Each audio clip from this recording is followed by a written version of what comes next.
Jesús dijo: y conoceréis la verdad, y la verdad os hará libres. Hoy estuvimos hablando sobre la enfermedad que aflige a la iglesia de la Odisea. Ahora esta tarde queremos hablar sobre los remedios para esa enfermedad. Pero antes de entrar a nuestro estudio, queremos pedir que el Señor abra nuestras mentes y nuestros corazones para recibir el mensaje del testigo fiel y verdadero a la iglesia de la Odisea. Oremos. Padre Celestial, te damos gracias por la persona que tú eres. Gracias porque nos das amonestaciones, a veces fuertes, pero las necesitamos. Al hablar esta tarde sobre el remedio o los remedios que tú has prescrito para la iglesia de la Odisea, pedimos, Señor, que nos des la fuerza para aplicar esos remedios. Te pedimos que nos acompañes en nuestro estudio. Abre nuestras mentes y corazones. Te lo pedimos en el nombre precioso de Cristo, nuestro Salvador. Amén. Un corto repaso sobre la enfermedad de la iglesia de la Odisea. La Odisea hace las cosas correctas, pero con la motivación incorrecta. Se ve buena por fuera. Su problema no es lo externo, su problema es interno. La Odisea tiene formas y teorías, pero esas formas no son impulsadas por la obra del Espíritu Santo en el corazón. Cuando miramos la iglesia de la Odisea, Cristo tiene una perspectiva de la iglesia y la iglesia tiene otra perspectiva de sí misma. Quiero leer del libro Testimonios para la Iglesia, tomo 3, página 279. Esta cita la leímos esta mañana, pero vamos a colocar el marco para lo que vamos a hablar en esta tarde. El mensaje del testigo fiel encuentra al pueblo de Dios sumido en un triste engaño, aun cuando son sinceros en dicho engaño. No sabe que su condición es deplorable a la vista de Dios. ¿Cómo puede uno recetarle remedios a una persona que no cree que está enferma? Ese es el problema de la Odisea. La Odisea dice: yo no estoy enferma. La hermana White, por lo tanto, dice en Testimonios para la Iglesia, tomo 4, página 91, la única esperanza de los laodicenses consiste en tener una visión más clara de su situación delante de Dios, un conocimiento de la naturaleza de su enfermedad. Es decir, la Odisea necesita entender cuál es su enfermedad para luego aplicar los remedios apropiados para curar o sanar la enfermedad. Solo el Espíritu Santo puede mostrarle a la Odisea cuán mortífera es su enfermedad. Y en el libro de Apocalipsis nos dice que hay 3 remedios para los males de la Odisea. En primer lugar, tenemos el oro refinado en fuego. Ahora, ¿qué representa el oro refinado en fuego? El apóstol Pablo nos dice en Gálatas 5 y el versículo 6, para los que están mirando el manual, estamos en la página 166, la parte de arriba de la página. El apóstol Pablo escribió: porque en Cristo Jesús ni la circuncisión vale algo, ni la incircuncisión, sino, ¿qué cosa? La fe que obra. No solamente la fe que obra por el amor. Es decir, el oro refinado en fuego representa la fe que obra por el amor. la motivación es el amor. En Santiago 1:27 encontramos dos dimensiones de la fe que obra por el amor. Significa actuar a favor de Jesús y abstenerse del mal. Dice allí en Santiago 1:27, la religión pura y sin mácula delante de Dios el Padre es esta: visitar a los huérfanos y a las viudas en sus tribulaciones, esas son buenas obras, y guardarse sin mancha del mundo. Es decir, la perfección tiene dos lados. Un lado es activo y el otro lado es pasivo, en el sentido de vencer el pecado o de vencer el mal. La fe es una palabra de acción. La verdadera fe siempre actúa por obras y lo hace por amor.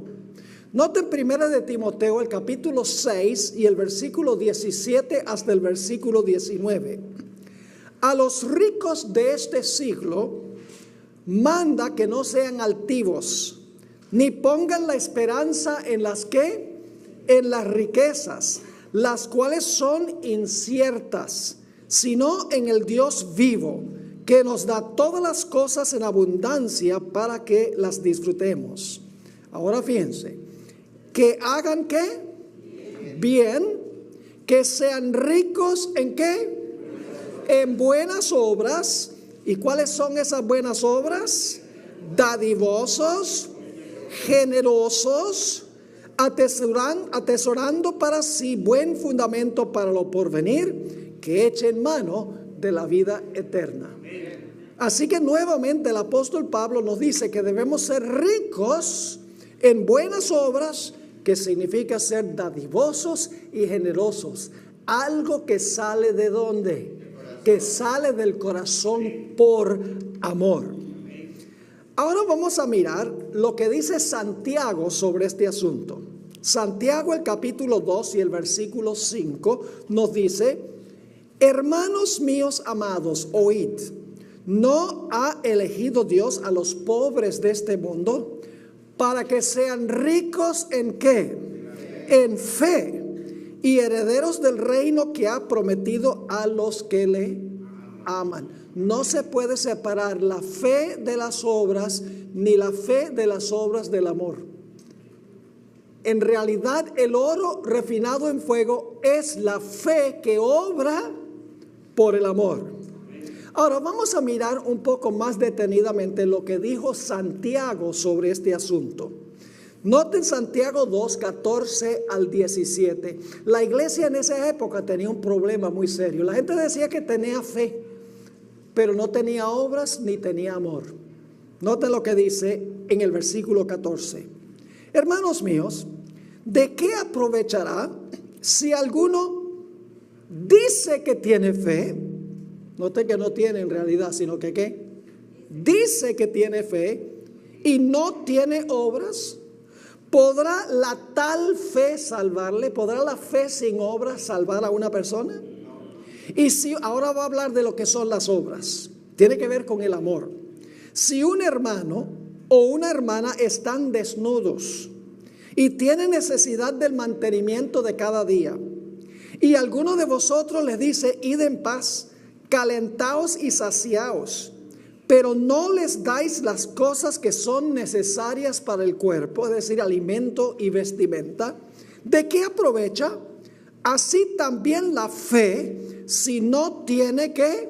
Obras, es muerta. Obras impulsadas ¿por qué? Obras impulsadas por el amor. Ahora noten Santiago, el capítulo 2 y el versículo 18. La fe sola nos salva, pero la fe que salva nunca permanece sola, siempre produce obras. Santiago 2:18 dice: pero alguno dirá, tú tienes fe y yo tengo obras.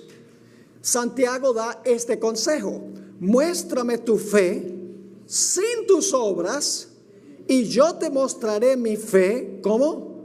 Por mis obras. Hermanos y hermanas, no somos salvos por fe sola. No somos salvos por obras solas, No somos salvos por fe más obras, sino que somos salvos por una fe que obra. Porque fe que no obra por el amor no es fe, por más que queramos pensar que sí lo es. Noten el versículo 19 de Santiago 2. Tú crees que Dios es uno. Es decir, intelectualmente dice, tú crees que Dios es uno. Bien haces, no hay nada malo con creer intelectualmente que Dios es uno. Pero luego dice Santiago, también los demonios creen y tiemblan. Yo pregunto, ¿los demonios tienen una fe que obra por el amor? ¿Los demonios creen que Jesús existe? ¿Los demonios creen que Jesús murió en la cruz? ¿Los demonios creen que Cristo resucitó? ¿Los demonios creen que Jesús está intercediendo en el cielo? ¿Los demonios creen que Cristo va a regresar de nuevo? Entonces, si nosotros solo creemos en la cabeza, no somos mejores que los demonios.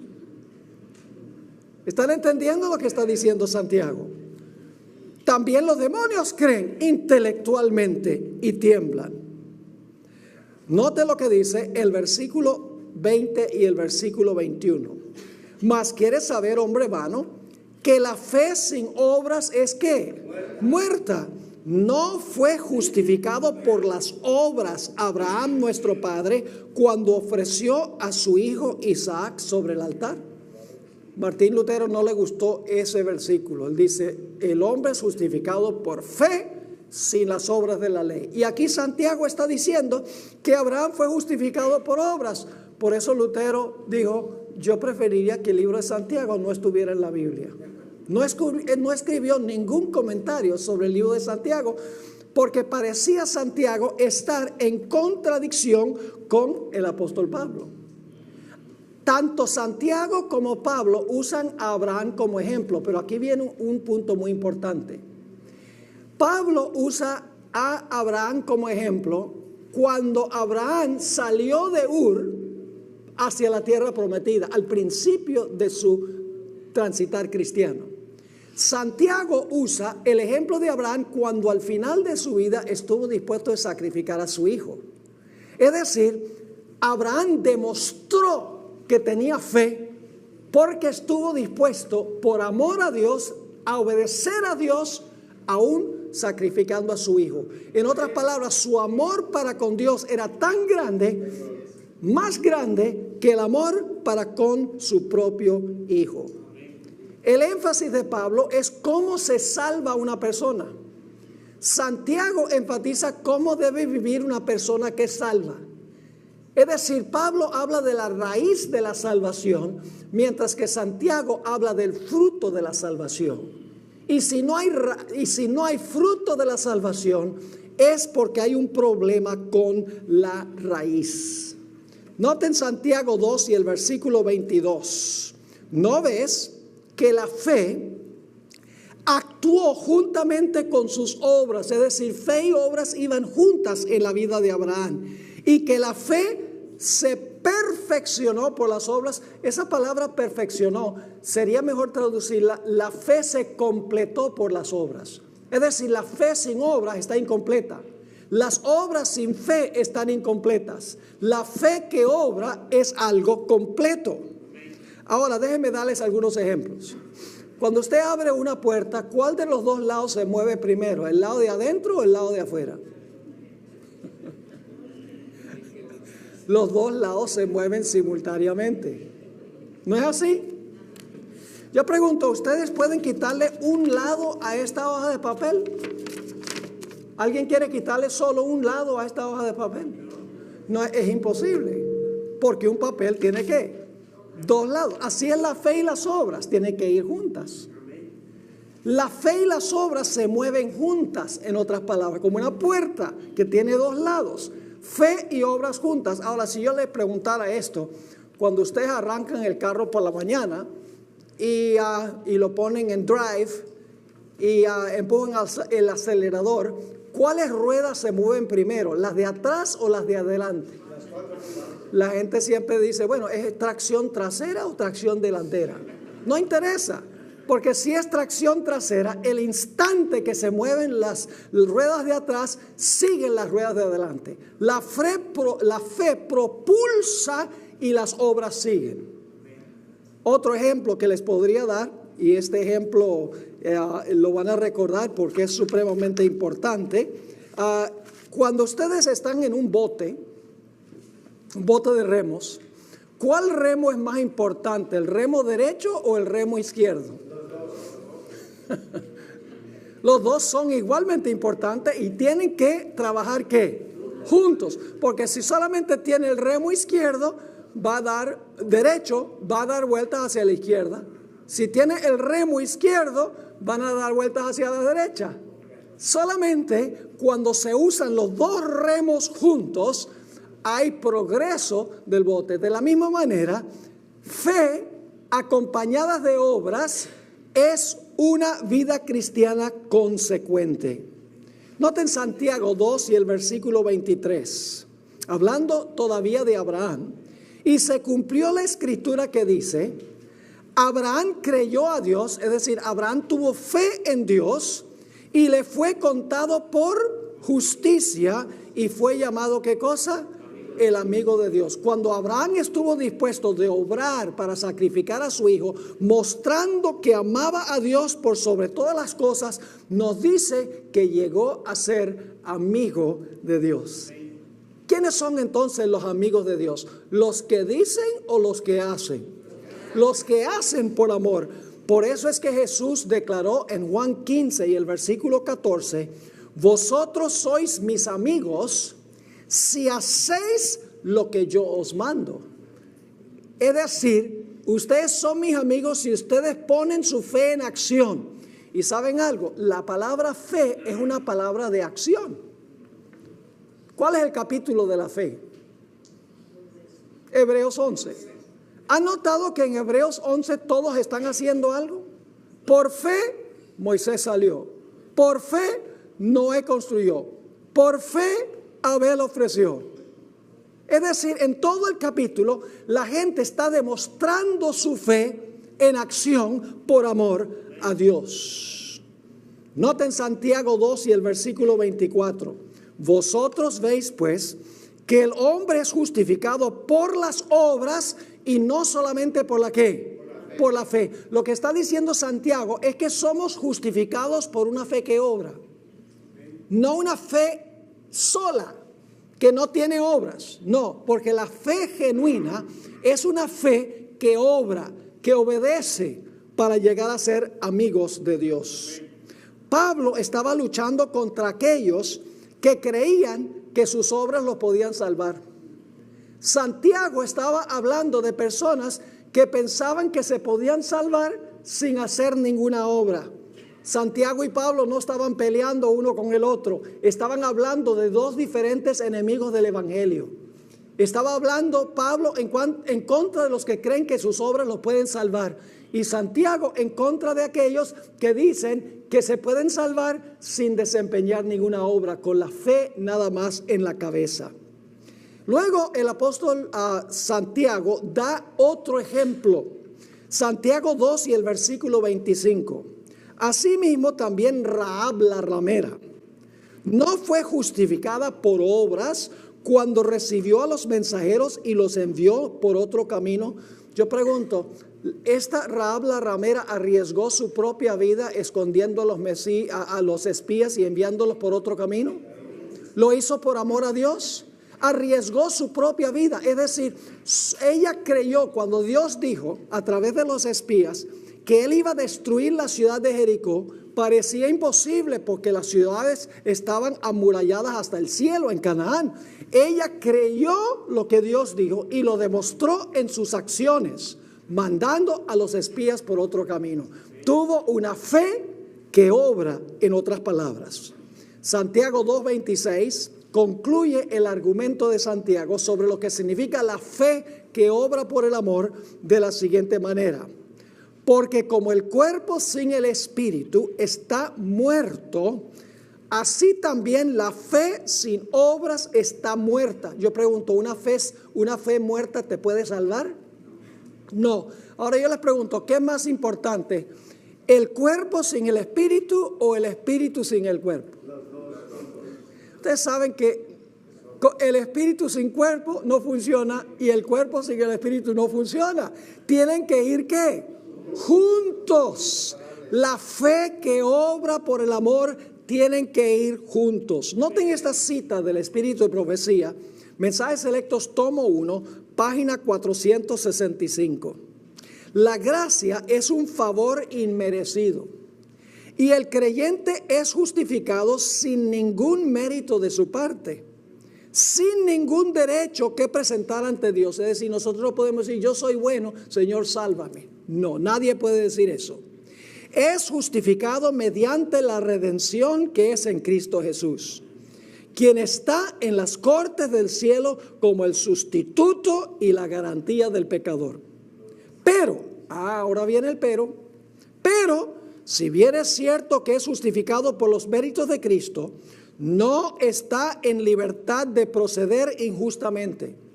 La fe obra por el amor y purifica el alma. La fe brota, florece y da una cosecha de precioso ¿qué? Fruto. Donde está la fe, aparecen ¿qué cosa? Las buenas obras. Ahora, ¿cuáles son las buenas obras? Los enfermos son visitados, se cuida de los pobres, no se descuida a los huérfanos ni a las viudas, se viste a los desnudos, se alimenta a los desheredados. ¿Y por qué hacemos eso? ¿Porque vamos a sacar alguna ventaja? No, sencillamente ¿por qué? Obramos de esa manera porque tenemos fe en Dios y porque le amamos a Él y amamos a nuestros semejantes.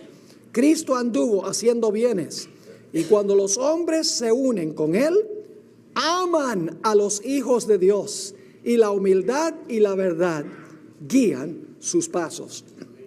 Así que el primer remedio es el oro refinado en fuego, que significa la fe genuina que obra por obras de amor. Ahora, el segundo remedio son vestiduras blancas, según vimos. En su inocencia, Adán y Eva estaban desnudos en lo que respecta a vestiduras de confección humana. Ellos no tenían vestiduras de gabardina, ni de lino, ni de seda. Estaban desnudos, pero estaban cubiertos de un glorioso manto de luz.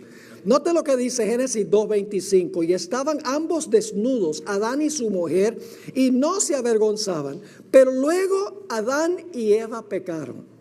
¿Y cuál fue el primer resultado de su pecado? Perdieron su manto de ¿qué? Su manto de luz. ¿Y se vieron qué? Desnudos. Ahora, ¿cómo procuraron resolver ellos el problema de su desnudez? Oh, dice la Biblia que hicieron mantos con hojas de ¿qué? Con hojas de higuera y se taparon su desnudez. Pero ¿sabe lo que es interesante? Que aún después que ellos se cubrieron con las hojas de higuera, todavía se sentían desnudos. Noten lo que dice Génesis 3 y el versículo 7. Entonces fueron abiertos los ojos de ambos y conocieron que estaban desnudos.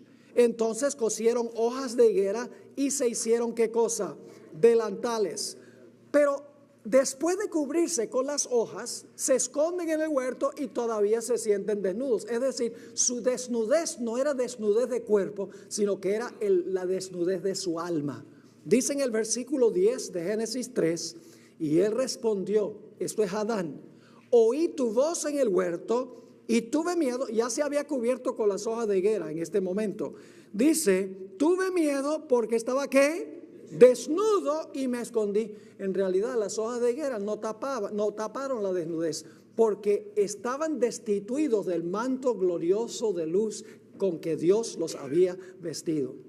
En Isaías 64 y el versículo 6 nos dice cuánto vale nuestra propia justicia. Dice, si bien todos nosotros somos como suciedad y todas nuestras justicias, no las injusticias, todas nuestras justicias como ¿qué cosa? Como trapos de inmundicia. Así que aquí están Adán y Eva desnudos, destituidos del manto de luz. ¿Cómo resolvió Dios el problema de su desnudez? Génesis 3:21 tiene la respuesta. Dice allí, y Jehová Dios hizo al hombre y a su mujer túnicas de poliéster. No, eso no es lo que dice. Túnicas de gabardina. No, túnicas ¿de qué? De pieles, y los vistió. ¿Cómo cubrió Dios la vergüenza de la desnudez de Adán y Eva? Con las pieles de corderos. ¿Qué tuvo que pasar para adquirir las pieles de los corderos? Tuvieron que morir los corderos. Dios estaba enseñándoles a Adán y Eva que la única forma que iba a cubrir la vergüenza de su desnudez era por la muerte de Cristo, para cubrir con su justicia la vergüenza de su desnudez. Así que los mantos representan justicia, la justicia de Cristo. Noten Isaías 61 y el versículo 10. En gran manera me gozaré en Jehová. Mi alma se alegrará en mi Dios, porque me vistió con vestiduras de salvación. Me rodeó de manto ¿de qué? Manto de justicia. Como a novio me atavió y como a novia adornada con sus joyas. ¿Qué representa entonces el manto? Representa la justicia perfecta ¿de quién? La justicia perfecta de Cristo Jesús. ¿Cuándo recibimos nosotros ese manto de justicia? En realidad es en el momento en que nos bautizamos. No el bautismo que algunos tuvieron cuando eran bebés y les echaron un poquito de agua bendita en la cabeza. No, ese bautismo no cuenta. Es el bautismo de un adulto que entiende lo que está haciendo y es sumergido debajo del agua. En ese momento Cristo nos viste con su justicia. Noten Gálatas 3 y el versículo 27. Pues todos sois hijos de Dios por la fe en Cristo Jesús. Porque todos los que habéis sido bautizados en Cristo, de Cristo estáis ¿qué? De Cristo estáis revestidos. Cristo nos viste de su justicia cuando nosotros nos bautizamos. Y si pecamos y nos arrepentimos, abogado tenemos para con el Padre, a Jesucristo el justo. En Apocalipsis 19, 7 y 8 nos dice que en el reino venidero el pueblo de Dios estará vestido con un glorioso manto de luz que simboliza la justicia de Cristo. Dice allí, gocémonos y alegrémonos y démosle gloria, porque han llegado las bodas del Cordero y su esposa se ha preparado. Y a ella se le ha concedido que se vista ¿de qué? De lino fino, limpio y resplandeciente. ¿Qué es eso? Porque el lino fino es ¿qué cosa? Las acciones justas de los santos. Es decir, cuando tenemos la justicia de Cristo, las acciones que desempeñamos son ¿qué? Justas, porque dice aquí, el lino fino es las acciones justas de los santos. Una fe que obra por el amor. En Apocalipsis 7, 13 y 14 nos dice cómo limpiamos nuestras vestiduras. Dice entonces uno de los ancianos habló diciéndome, estos que están vestidos de ropas blancas, ¿quiénes son y de dónde han venido? Yo le dije, Señor, tú lo sabes. Y él me dijo, estos son los que han salido de la gran tribulación. ¿Y cómo lavaron sus ropas? La ropa de la injusticia que ellos tenían. Dice, han lavado sus ropas y las han emblanquecido. ¿Dónde? En la sangre del Cordero. ¿Cuál era el problema de los judíos en la época de Jesús? ¿Tenían muchas obras los que vivían en el tiempo de Jesús? ¿Ayunaban? Sí. ¿Guardaban el sábado? Sí. ¿Ayunaban? ¿Cómo no? ¿Se abstenían de comer ciertas cosas que no se deben comer? Lógicamente que sí. Tenían muchas obras. Pero el problema es que eran obras producidas por su propia justicia. Noten Romanos el capítulo 10 y el versículo 3. Porque ignorando la justicia de Dios, este es el pueblo de la época cuando escribe Pablo, porque ignorando la justicia de Dios y procurando establecer ¿qué cosa? La suya propia, no se han sujetado a la justicia de Dios. Es decir, cuando tenemos una fe que obra, la gloria es para ¿quién? La gloria es para Dios. porque Él fue el que nos dio su justicia para que pudiéramos obrar por el amor. Elena White describió lo que significa el manto. Esta es una cita larga pero profunda. Palabras de vida del gran maestro, página 253. Este manto, tejido en el telar del cielo, no tiene un solo hilo de invención humana. Cristo en su humanidad desarrolló un carácter perfecto. ¿Y qué ofrece Jesús? Y ofrece impartirnos a nosotros este carácter. Como trapos asquerosos son todas nuestras justicias. Todo cuanto podamos hacer por nosotros mismos, como los fariseos, está manchado ¿cómo? Por el pecado. Pero el Hijo de Dios apareció para quitar nuestros pecados y no hay pecado en él. Se define el pecado como la transgresión de la ley, pero Cristo fue obediente a todo requerimiento de la ley. Él dijo de sí mismo: me complazco en hacer tu voluntad, oh Dios mío, y tu ley está en medio de mi corazón. Cuando estaba en la tierra, dijo a sus discípulos: he guardado los mandamientos de mi Padre. Ahora escuchen bien, ¿cómo se aplica esto a nosotros? Por su perfecta obediencia, ha hecho posible que cada ser humano obedezca los mandamientos de Dios. Ahora viene el secreto. Cuando nos sometemos a Cristo, ¿cuándo qué? Cuando nos sometemos a Cristo, el corazón se une con su corazón. La voluntad se fusiona con su voluntad. La mente llega a ser una con su mente. Los pensamientos se sujetan a Él. Vivimos su vida. Esto es lo que significa estar vestidos con el manto de su justicia. Entonces, cuando el Señor nos contempla, Él ve no el vestido de hojas de higuera, no la desnudez y la deformidad del pecado, sino su propia ropa de justicia, que es la perfecta obediencia a la ley de Jehová. Ese es el manto de justicia. Y la clave es someternos a Cristo, someternos a lo que Él dice en su santa palabra.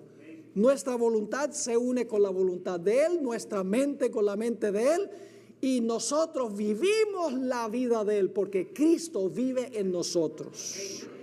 El tercer remedio es el colirio. Mateo 15 y el versículo 14, el Señor Jesucristo se refirió a los fariseos que pensaban que eran muy justos y no veían su enfermedad. Se refirió a ellos como ciegos.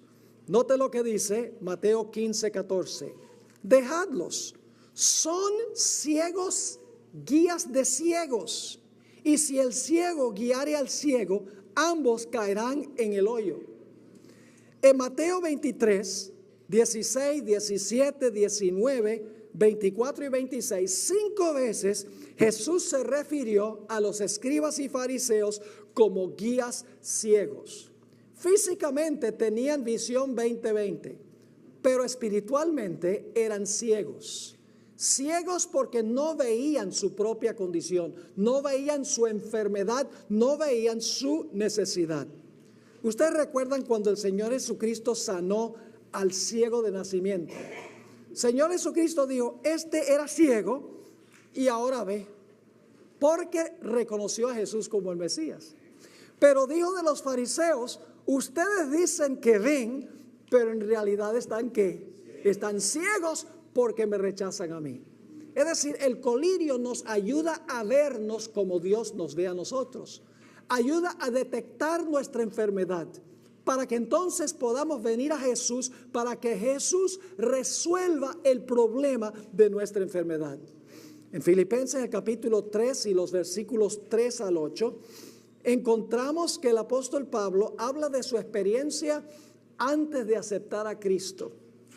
Él creía que era feliz, pero por dentro estaba amargado y miserable. Pensaba tener vista 20/20, pero estaba ciego. Creía ser rico, pero era pobre. Así describió su experiencia fuera de Jesús. Porque nosotros somos la circuncisión, los que en espíritu servimos a Dios y nos gloriamos en Cristo Jesús, no teniendo confianza en la carne, es decir, en nosotros mismos, en nuestra justicia, en nuestra grandeza, en nuestra perfección. Luego dice, aunque yo tengo también de qué confiar en la carne, es decir, si todo fuera a confiar en lo que nosotros hacemos, yo puedo jactarme. Si alguno piensa que tiene de qué confiar en la carne, yo más.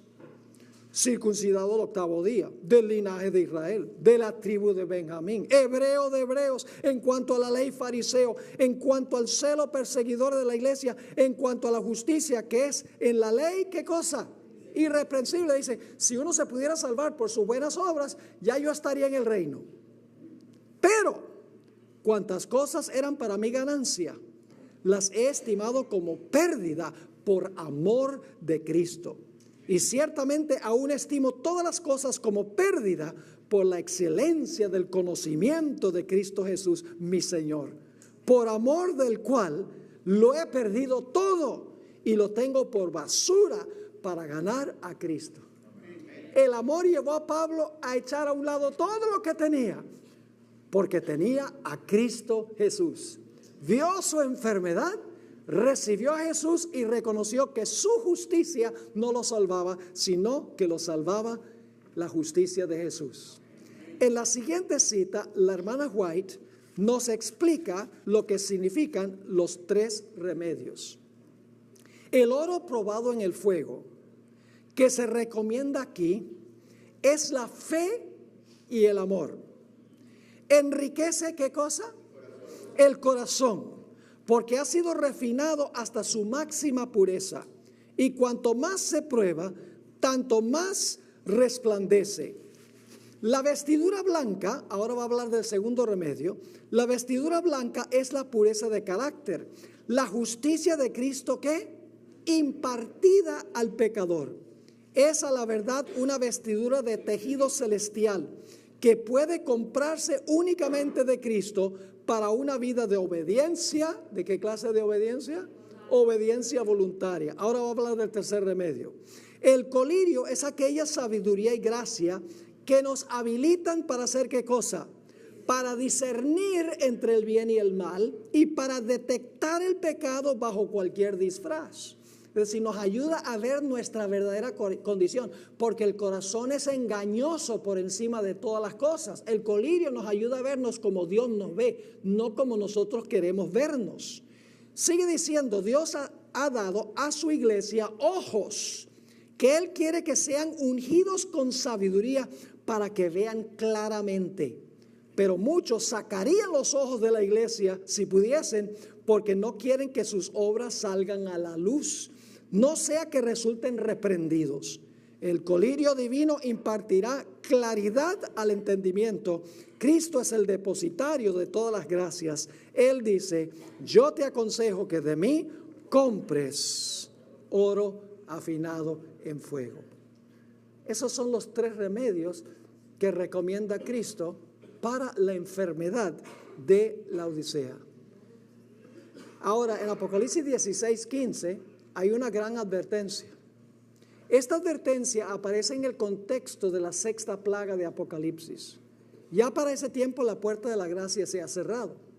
Pero Cristo advierte a la iglesia y le dice, hagan algo ustedes para que cuando llegue ese momento no sean hallados desnudos. Dice en Apocalipsis 16:15 Jesús, he aquí yo vengo como ladrón.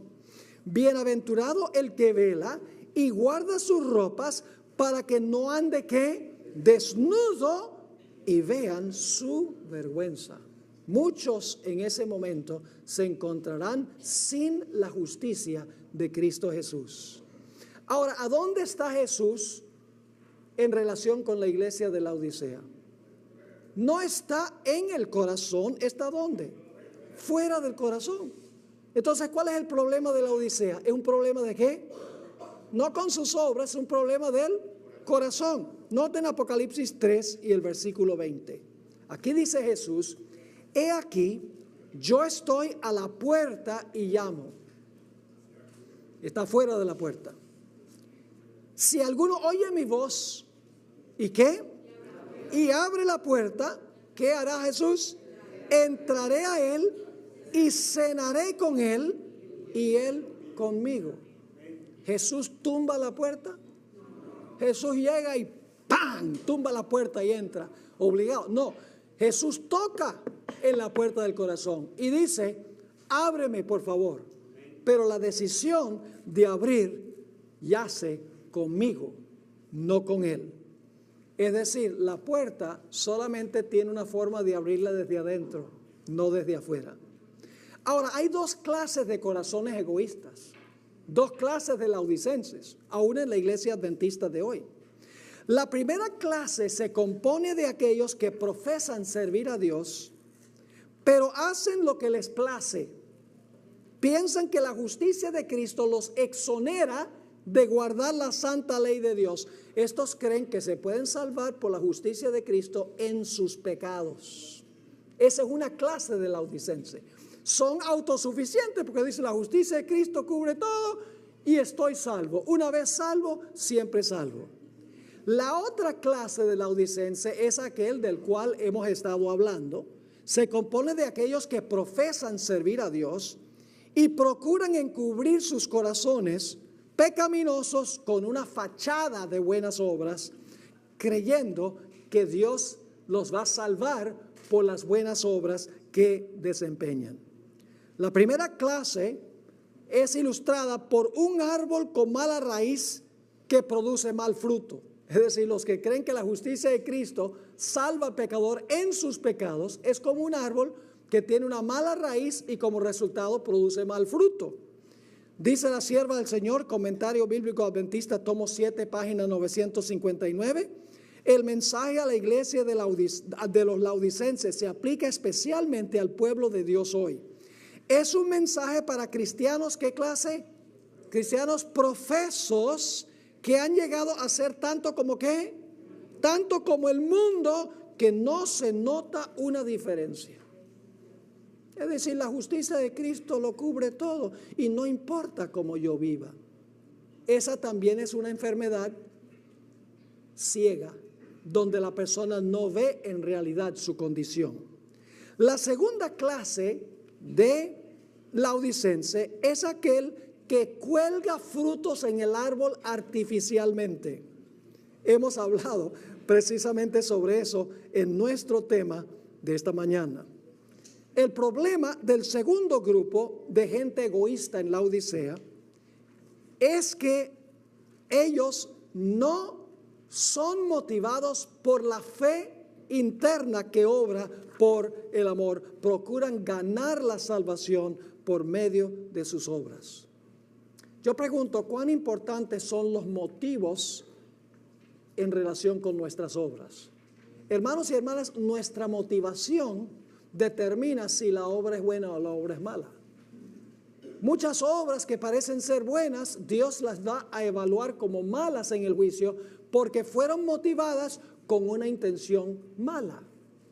Vamos a leer algunas citas del Espíritu de Profecía. Leí algunas de estas esta mañana, pero vamos a leerlas de nuevo. No todos los pecados son de igual magnitud delante de Dios. Hay diferencia de pecados a su juicio, como la hay a juicio de los hombres. Al borracho se le desprecia y se le dice que su pecado le excluirá del cielo, mientras que demasiado a menudo, ¿cuáles son los grandes pecados? ¿El qué? El orgullo, ¿el qué? El egoísmo, ¿y qué más? La codicia, que son problemas del corazón internos, dicho sea de paso, no son reprendidos. Sin embargo, son pecados que ofenden en forma especial a Dios, porque contrarían la benevolencia de su carácter, ese amor abnegado que es la misma atmósfera del universo que no ha caído. El que comete algunos de los pecados más groseros puede avergonzarse y sentir su pobreza y necesidad de la gracia de Cristo. Pero el orgulloso no siente ¿qué? Necesidad alguna, y así cierra ¿qué? Cierra su corazón a Cristo y se priva de las infinitas bendiciones que Él vino a derramar. Aquí hay otra cita que leímos esta mañana, solo vamos a leer unas pocas más. Se descubrirá que muchos actos que pasan por buenas obras aún actos de benevolencia, dice, aún acciones benevolentes, cuando se los investiga con cuidado, son impulsados, ¿por qué? Por motivos equivocados. Muchos reciben aplausos por virtudes que no poseen. El investigador de los corazones inspecciona ¿qué cosa? Los motivos. Y a menudo los hechos que son muy aplaudidos por los hombres son registrados por él como procedentes de motivos egoístas y baja hipocresía. Cada acto de nuestra vida, sea excelente o digno de alabanza, o sea merecedor de censura, es juzgado por el investigador de los corazones, ¿de acuerdo con qué? Con los motivos que lo impulsaron. Vamos a leer algunas citas más rápidamente. Es el motivo lo que da carácter a nuestros actos, marcándolos con ignominia o con alto valor moral. Aquí hay otra. Cada acto deriva su valor del motivo que lo produjo. Una más. Todo curso de acción tiene un doble carácter e importancia. Es virtuoso o malo, correcto o erróneo, ¿de acuerdo con qué? De acuerdo con el motivo que lo impele. En la página 175 tenemos otra cita. No es la grandeza de la obra, sino el amor con que se hace, el motivo tras la acción, lo que determina su valor. La pureza de corazón, la pureza de los motivos, puede aún caracterizar a los que sirven a Dios a medias y que luchan por servir a Dios y también, ¿qué cosa? El dinero. Y ustedes pueden leer, no vamos a leer Hebreos 4 y el versículo 12 y 13, pero Dios analiza las intenciones de nuestro corazón y Dios evalúa nuestras obras, no según la obra que la gente puede ver, sino según la motivación interna, si Cristo estaba en el corazón impulsando la buena obra o no. ¿Cuáles son algunas de las acciones que vienen del corazón? ¿Recuerdan los israelitas? Los israelitas, Moisés dijo, hay que construir un santuario para Dios. ¿Cómo dieron los israelitas? Ustedes pueden leerlo, aquí está en el manual. En Éxodo 25 dice que todos dieron como propusieron en su corazón. Es decir, fue una ofrenda de corazón. No diezmamos, hermanos y hermanas, porque decimos mejor diezmo porque no quiero robarle a Dios. Diezmamos porque amamos a Dios. Ofrendamos porque amamos a Dios. Dios ama al dador alegre. Dice en 2 Corintios 8:9. La viuda dio sus 2 blancas, no para ser visto de los seres humanos. Mire cuánto está dando la viuda. No, fue por amor a Dios. Se metió así, casi sin que la gente se diera cuenta, porque su donativo vino del corazón. Es decir, la enfermedad que tiene la Odisea es una enfermedad del corazón, una enfermedad cardíaca. Y si no se resuelve el problema del corazón, no se va a resolver nada. Vamos a notar algunos versículos que hablan sobre la importancia del corazón. El corazón es el ser interno de donde vienen todas nuestras acciones, nuestros pensamientos y nuestras palabras. Note Mateo 15 y el versículo 8. Este pueblo de labios me honra. ¿Mas cuál es el problema? Mas su corazón está lejos de mí. Es decir, la boca dice una cosa, pero el corazón está en otra parte. Noten el Salmo 66 y el versículo 18. Si en mi corazón hubiese yo mirado a la iniquidad, el Señor no me habría ¿qué? No me habría escuchado. Hablamos esta mañana del adulterio. ¿Qué es adulterio? Mucha gente cree que es acostarse con la mujer de otra persona. En realidad es más profundo que eso. Es un problema del corazón. Empieza el adulterio en el corazón. Dice Mateo 5, 27 y 28, oísteis que fue dicho, no cometerás adulterio. Pero yo os digo que cualquiera que mira a una mujer para codiciarla, ya adulteró con ella, ¿dónde? En su corazón. ¿Qué tal el dinero? El pastor de la iglesia tiene que pararse, mis hermanos y hermanas, y rogarles, por favor, den dinero, porque estamos endeudados, hermanos, y tiene que torcerles el brazo hasta romperles el brazo. ¿Esa es la forma en que la gente debe ser dadivosa en la iglesia? No, noten dónde está el problema, en el corazón. El problema no es de bolsillo, el problema es del corazón. Dice Mateo 6, 19 al 21, no os hagáis tesoros en la tierra, donde la polilla y el orín corrompen, y donde ladrones minan y hurtan, sino haceos tesoros en el cielo, donde ni la polilla ni el orín corrompen, y donde ladrones no minan ni hurtan. Porque donde esté vuestro tesoro, allí estará también vuestro corazón. La dadivosidad es un problema del corazón. Y yo tenía un pastor asociado en la iglesia de Fresno que se paraba y le decía a la congregación: hermanos y hermanas, esta iglesia tiene mucho dinero. El problema es que está en los bolsillos de los hermanos. El problema no es con la billetera, el problema es con el corazón. Lo mismo, las palabras que hablamos salen desde el corazón. El problema es con el corazón. Mateo 12, 34 al 35.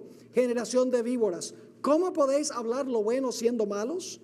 Porque de la abundancia ¿de qué? Del corazón habla la boca. El hombre bueno del buen tesoro del corazón saca buenas cosas, y el hombre malo del mal tesoro saca malas cosas. El problema no es con nuestras palabras. Lavar la boca con jabón. Hay que lavar el corazón y entonces la boca estará bien. Noten Marcos 7, 21 al 23. Porque de adentro, del corazón de los hombres, salen los malos pensamientos, los adulterios, las fornicaciones, los homicidios, los hurtos, las avaricias, las maldades, el engaño, la lascivia, la envidia, la maledicencia, la soberbia, la insensatez. Todas estas cosas de adentro salen y contaminan al hombre.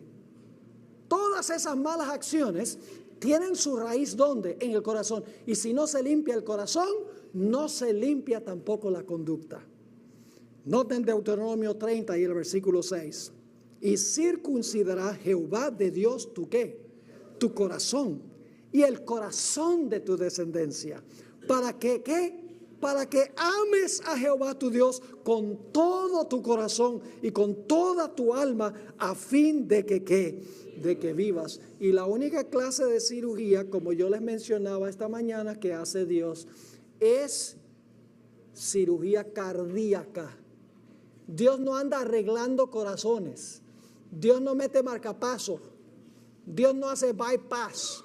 Dios no cambia válvulas. Dios arranca el corazón egoísta y mete en su lugar un corazón de carne.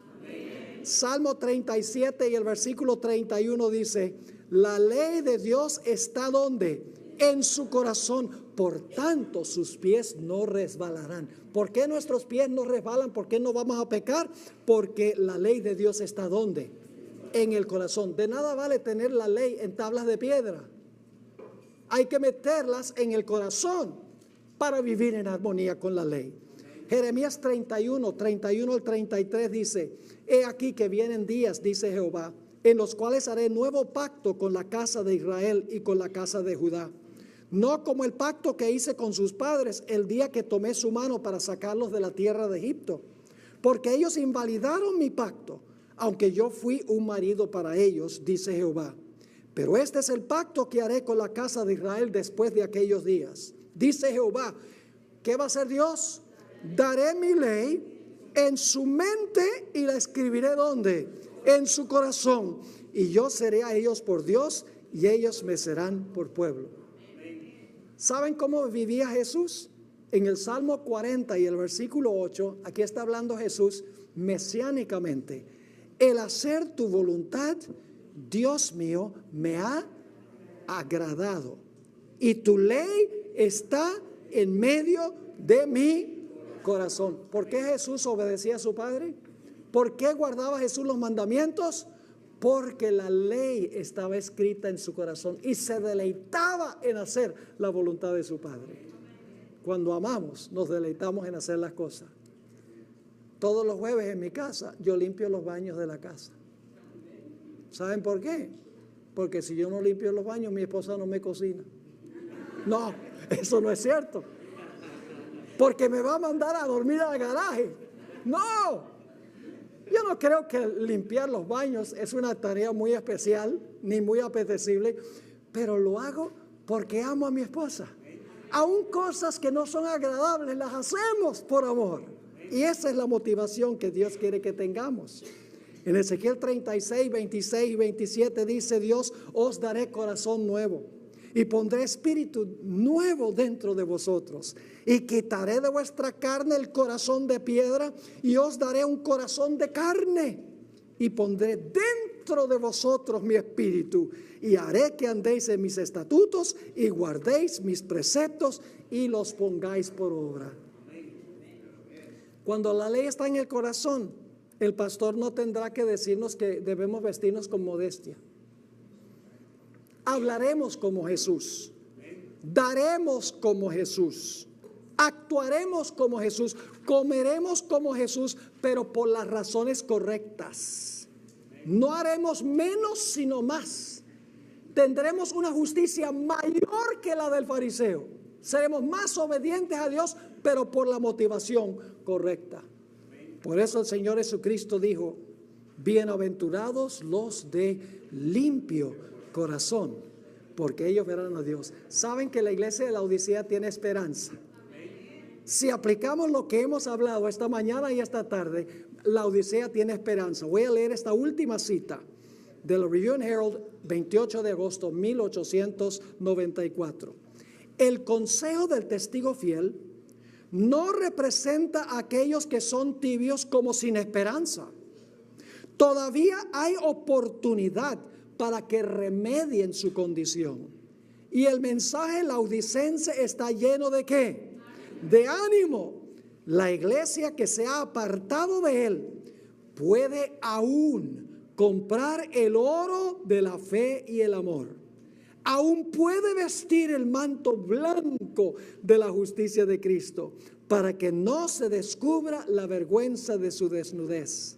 La pureza del corazón, la pureza de los motivos, todavía puede ser una característica de aquellos que están desanimados y se esfuercen por servir a Dios y a Mamón. Todavía pueden lavar sus vestidos del carácter y emblanquecerlos en la sangre del Cordero. Hay esperanza para la Odisea si sencillamente permitimos que Dios haga su obra en nuestro corazón. Ahora, ¿cómo entra Jesús en el corazón? A través de la lectura de la Biblia. Esta es la palabra de Dios escrita. Cuando estudiamos en cuanto a Jesús, dejamos de ver todo lo que contamina nuestro ser y contemplamos a Jesús. Somos transformados de gloria en gloria a su misma semejanza. Dejamos a un lado lo que contamina nuestra mente y llenamos nuestra mente de Jesús a través de su palabra. Y tendremos una victoria tras otra. Y nos daremos cuenta que nuestra vida es una vida consecuente porque Cristo está en nuestro corazón.